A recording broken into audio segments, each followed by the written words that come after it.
the people, the Broadband Forum and everything, great people. You know, it's great to see the collaboration, everyone working together on a common goal. You know, and kind of running an architecture team and using it all the time. Obviously, from a user perspective, it's very appreciative, right? Because there are a lot of requirements to make a device work properly in your network and within your operational models, that the work done here makes our job much easier on the opposite side. Hear that, everybody? Keep moving it forward.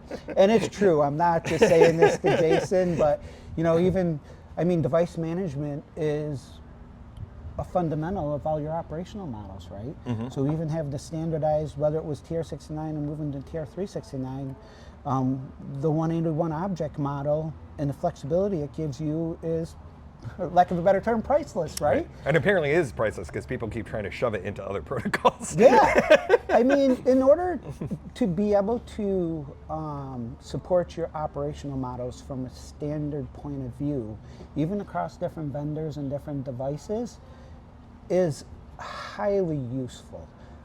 We would have an TR-069 object model that we would develop ourselves, all the requirements, and it was implemented across the board. And we would always go farther, because we didn't want to, well, you want this parameter now we have to go make this change or this change.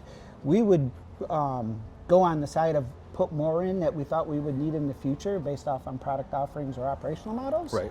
So we always could support those pretty quickly, right? And we weren't just always trying to catch up. We were in front of where the cross-functional organizations want to go. Because on the flip side, you know, I'd be like, why did they put this in here? But I never thought of it that way. Yeah. That's cool. So you're kind of just like future-proofing it, right? Yes, we consciously did that for years because it was, you know, we always wanted to have the answer. You know, being the architecture team, you have to go through and put these forward. One of the main customers you have is operations. Mm-hmm. So you always wanted to have an answer for operations pretty quickly to help them implement the operational models they wanted to do. Oh, cool. And changes. So it wasn't, okay, we'll do that. It's going to take us, whatever, 3 months, 6 months. We'll get in the next firmware version. It's like, oh yeah, no, those are all supported. Here's what it is. Here's all the inputs, outputs. Here's all the data, you know, you should expect. And obviously, when we go through and test everything, we validate that all the objects are working and you're getting valid responses. Nothing better than an object working with an invalid response. Seen that many times. So you have to do that and make sure that, you know, you are getting valid responses of what's expected. Cool. And they can pretty much, you know, start implementing them very quickly. That's fun. You're like, we already thought of that. Yes. That is how we operated. We tried to stay in front of everything.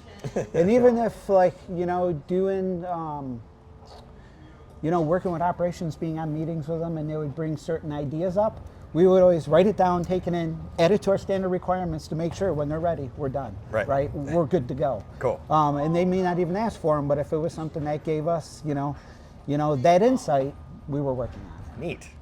That's fun.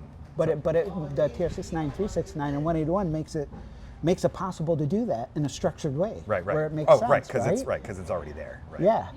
Yeah. Now you're just adding, it's an addition. It's See, a plus one. We need to write down everything you just said and turn it into a best practices document. There you go.